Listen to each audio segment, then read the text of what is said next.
right, so on WebAssign, it's called 1.1 through 1.3 quiz review. Quiz is tomorrow. First question I want to look at is number 2.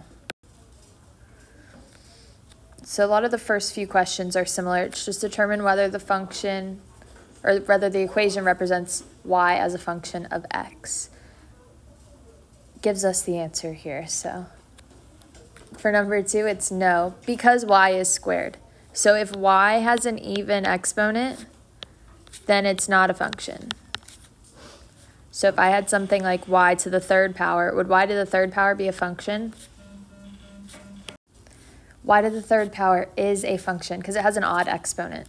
So even exponents would not be a function. Odd exponents, yes, it's a function.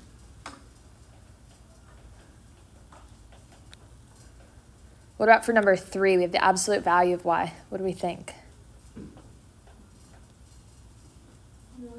Not a function. Awesome. Can't take the absolute value of y. The graph of this would be a v, so kind of similar to if we had the absolute value of x, but it would just be a sideways v. So this would not pass the vertical line test. So it can't take the absolute value of y. This would be not a function. So to determine if something's a function or not, algebraically, we want to look at the y. Typically, we want y just to be a solo y, but also y to the third power would be a function. Y to the fifth power, any odd exponent would be a function. Any questions here?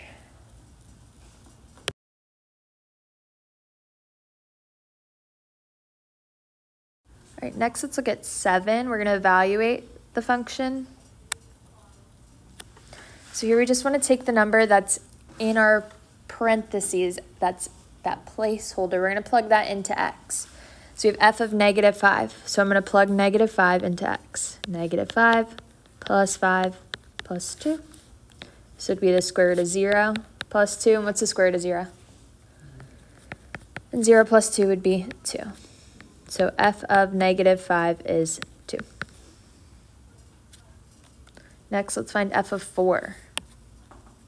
So I'm going to take 4 and plug it into x.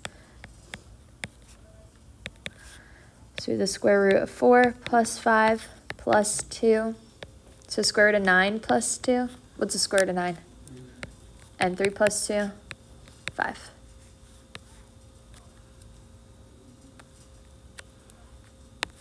And then it also asks for f of x minus 5. So here we're going to plug in x minus 5 into the x. So whatever is in our parentheses, whether it's a number, a variable, a number and a variable, multiple terms, that's what gets plugged into the x. So here we have the square root of x minus 5 plus 5 plus 2. Minus 5 plus 5 would cancel, so the square root of x plus 2. Can't simplify anymore, so that would be our answer. This would be f of x minus 5. Any questions here? So always simplify as much as you can if you're plugging in like a variable and a number, multiple terms, you want to simplify.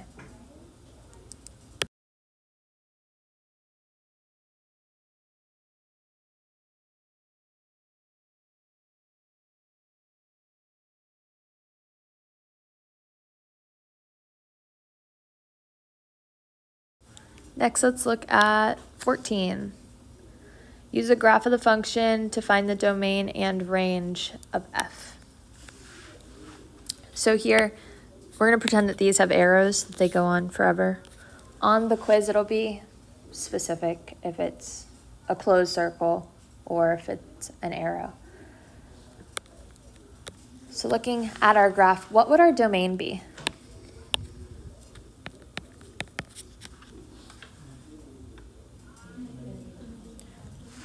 Awesome. Domain goes from left to right. So here, every x value is accounted for. Every x value is part of our function. So it'd be from -infinity to +infinity. And then what about our range? So range is y values. What's our smallest y value that we have? 0. So it'd be bracket 0 to infinity. So domain, we're talking about x values. Range, we're talking about y values.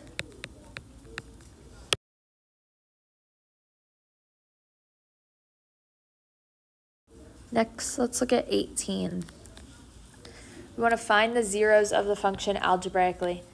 How would we find the zeros of the function? What do we do when we have a fraction? Yeah, we technically can. F of x would be 0.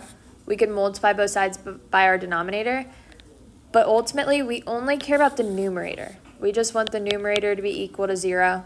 Whatever x value makes the numerator equal to 0, that would be our zeros of the function. The denominator doesn't really matter here. If we get 0 over 100, our answer is still just 0. So we only need to set the numerator equal to 0. If you want to multiply both sides by 4x, you can, because 4x times 0 would still just be 0, but it's kind of like one extra step that you don't really need to do. So here we have x squared minus 7x plus 6 equals 0.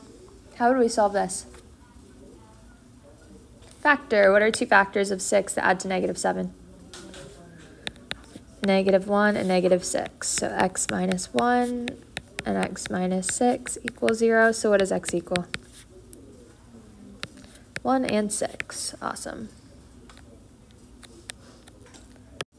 What about for 19? How would we solve here? We're going to change f of x to be 0. What would we do to find the zeros?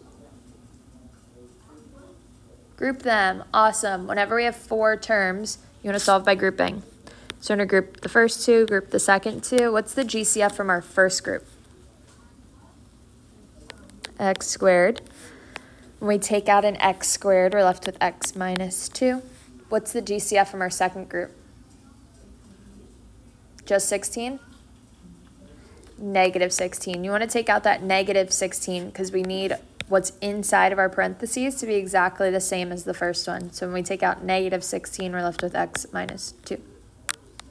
So the two outsides go together, x squared minus 16. And then the two insides go together, x minus 2. Can I factor this anymore? What factors more? Awesome. X squared minus 16 is the difference of squares. So it would factor into x plus 4 and x minus 4.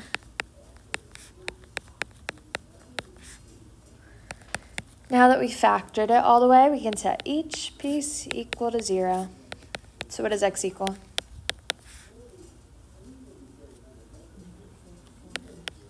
Negative 4, 4, and 2. Awesome. So these would be our zeros here. All right, 21. We want to determine if the intervals over which the function's increasing, decreasing, and constant. So again, we're going to pretend that these have arrows. Just like how we read a sentence from left to right, we read a graph going from left to right. So I start up at the left side. Would I be walking uphill or downhill? Downhill. So I'm decreasing to what x value? To 2. So I'd be decreasing from where to where? Awesome. Negative infinity to 2. Bracket or parentheses? Careful with increasing, decreasing, and constant. It is always parentheses. So increasing, decreasing, and constant are always parentheses and always the x values. So you only look at the x values and you're always going to put them in parentheses. So then once we get to 2, we start increasing from 2 to what? 2 to infinity. Awesome. Are we constant anywhere here? No. Constant would be like a flat line. Could be like that. Any questions? Just kind of while we're on the topics of graphs, because I don't think it comes up in any of the WebAssigns, but let's say I had, actually it will come up. We'll do it. I'll talk about it in a couple slides. Yeah, the piecewise function. So let's look at 22. So when we're graphing a piecewise function, we just want to do it one piece at a time. So we're going to start by graphing our first piece here. Different ways that you can graph this. You can graph your x plus 2, that line first, and then just erase whatever x values you don't need from your line. I always just like to plug in points just so I know my line's exactly where I need it to be. So we always want to start with the numbers that are given. So I'm going to start by plugging in -5. So -5 plus 2 would be -3. So I plugged in -5 for x and got -3. Now at this point, am I going to have an open or closed circle?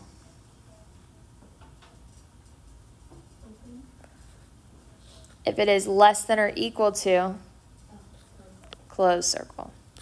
So we are going to put a closed circle at -5, -3.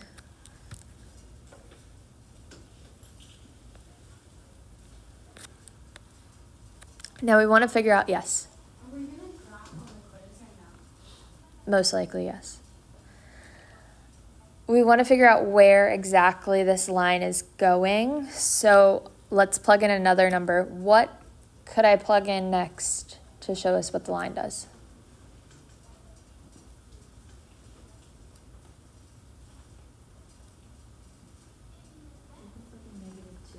Awesome. No, can't plug in -2. Well, we want to finish this line. Right now we just have a point. So I want to plug in a number that is less than -5. So you can plug in anything less than -5. So -6 would work. So -6 plus 2 would be -4. So we plugged in -6 and got -4. Now this line, only these 2 points are going to get an open or closed circle specifically. The rest of them just give us direction. So I'm going to go to the left, -6, down -4.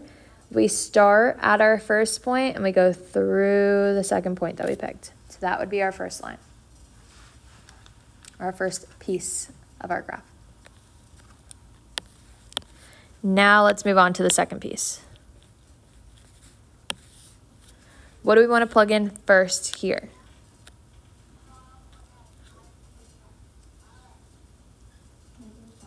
Awesome. Always want to start with what's given. So we have 1/2 times -5 minus 3. So it'd be -5 over 2 minus, we'll make this 6 over 2. So it'd be -11 over 2. So I plugged in -5. I got -11 over 2, which would simplify to 5.5. -5.5. I like to turn it into a decimal just to help us graph it. You can totally keep it as a fraction, but make sure you know where that fraction is going to go on your graph. So we're going to go to the left to -5 and down 5.5. Do I put an open or closed circle here? Open circle, because it's just a greater than sign, so we put an open circle.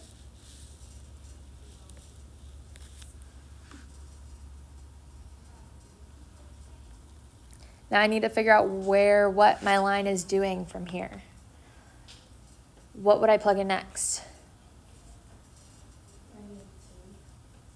Sure, -2 works. Plug in anything greater than -5. -2 is a perfect choice because that's going to help us with the fraction. It'll help with the math a little bit. So 1/2 times -2 minus 3. -2 times 1/2 would be -1 minus 3 would be -4. So we plugged in -5 and got -4. So I'm going to go to the left to -2 and down to -4. We start at our first point and we go through the second one. So our graph would look like this.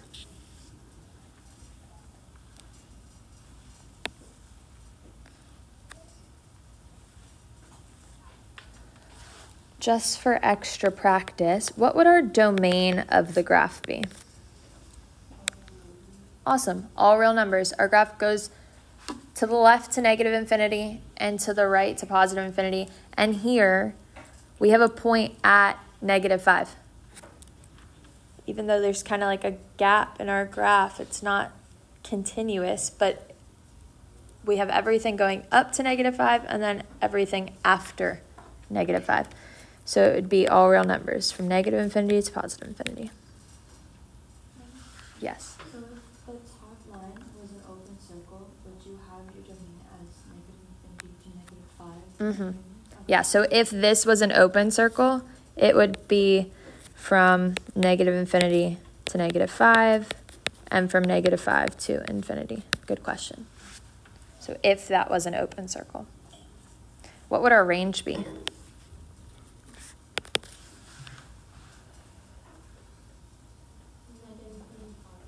Awesome. Negative infinity to positive infinity. Would this graph be a function? So if this was a closed circle, this one's an open circle, is this a function? Yep, it passes the vertical line test. If I put a vertical line, that black line that I had there, it only touches one part of our graph because the other one's an open circle. If I had a closed circle and a closed circle, let's say like this, would this be a function? No, this one would fail the vertical line test. So this is not a function. The graph that we have here, yes, it's a function.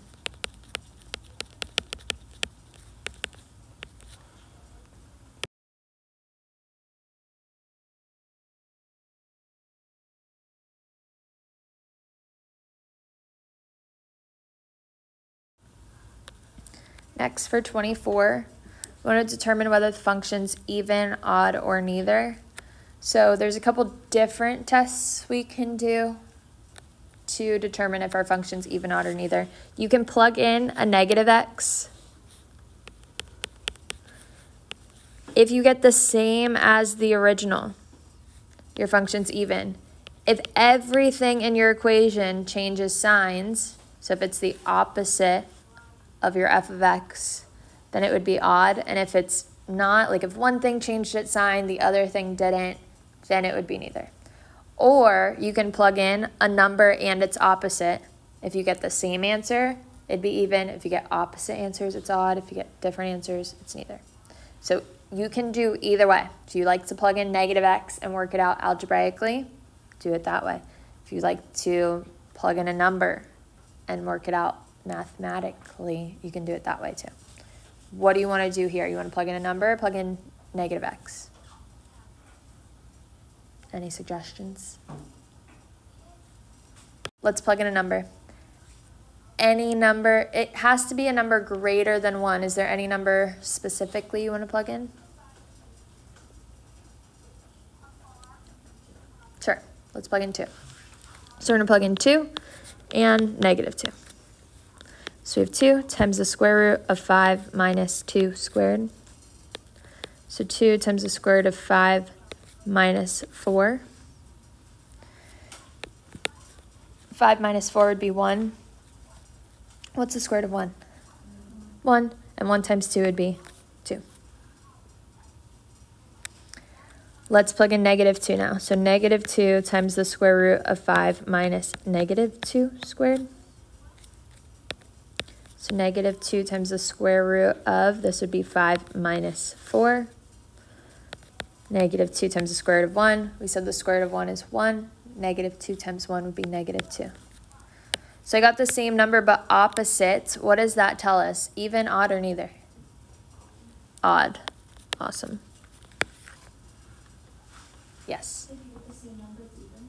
Yes. So if we got 2, +2 and +2, it would be even. Or if you got, let's say you did the math and you got like 24 and 24, it'd be even.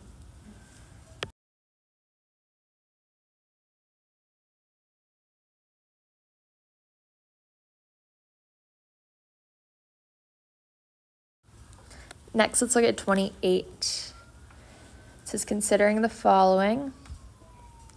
It gives us f of -6 is equal to -7 and f of 1 is equal to 2. These two equations here, or values, they act as points. The number in our parentheses is our x. The number that it's equal to is the y. So this would be our x and our y.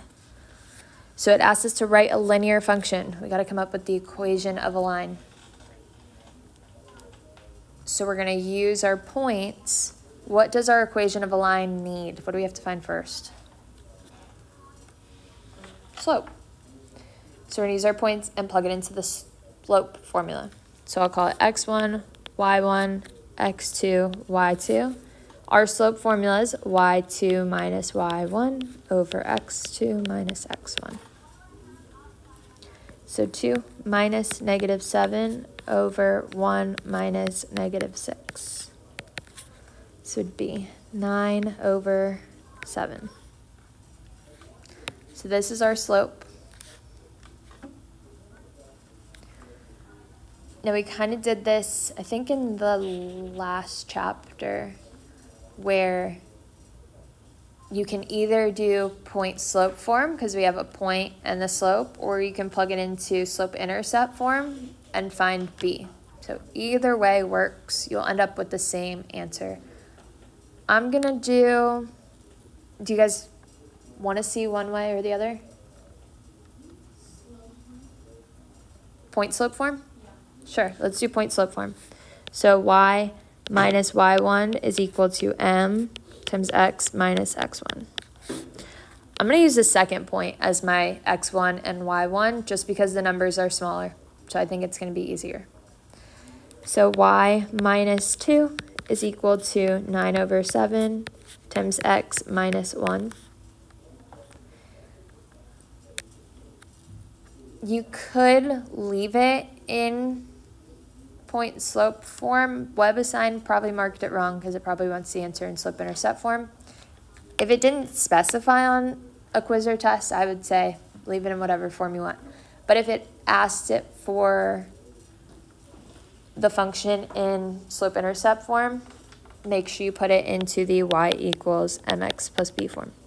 So we'd have to distribute. So y minus 2 is equal to 9 over 7x minus 9 over 7, and then add 2.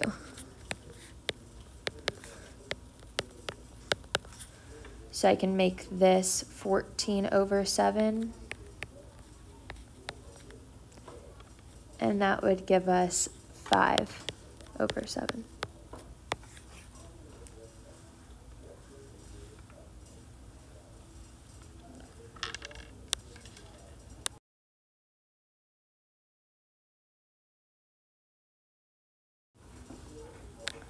So 30 talks about the transformations, what we did yesterday. It says identify the parent function. What would our parent function be here? X squared. Yeah, the shape of our graph would be a parabola. Our parent function is just x squared. So let's talk about all the transformations that we have. When we multiply by a negative on the outside, what does that do to our graph?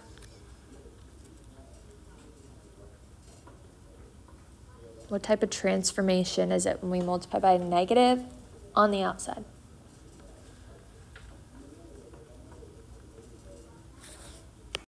So multiplying by a negative is a reflection. Outside is on which axis? X-axis, awesome. When we add 8 on the inside, what does that do to our graph? To the left. Inside of the parentheses is horizontal, so this moves it to the left. When I teach this in Algebra 2, I tell them that the left kind of has like 2 plus signs. So if it's plus in the middle, it's left. Again, whatever it takes to remember. These are just memorization. When we add 3 on the outside, which way does that move our graph? Up 3.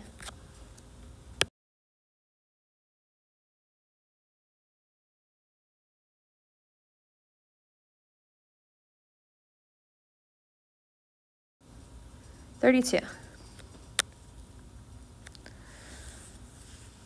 So we're starting with our parent function of x squared, and it says it's moved 2 units to the left, 8 units upward, and then reflected in the x-axis. So we want to apply our transformations one at a time. So 2 units to the left, what would we do to show that it goes 2 units to the left? Plus 2 inside the parentheses. So this would be x plus 2 inside the parentheses. What about 8 units upward? Plus 8 outside. And then a reflection on the x-axis. Put a negative on the outside, so negative out front. So our function g of x would be negative x plus 2 squared plus 8. So if you have a horizontal like shift, if you're moving left or right, and you have a negative on the inside, so if it was like, let's say, negative x plus 2 squared, like this. Negative on the inside kind of throws everything off a little bit. You want to pull out that negative, not really from the whole inside, just from the x. So it'd be negative x minus 2 squared. So that negative on the inside is a reflection on the y-axis.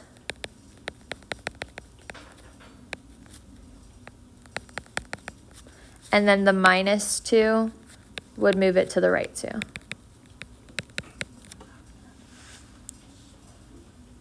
So if you have a reflection on the y-axis, that negative on the inside, and you're moving it left or right, it kind of switches what you're moving left or right.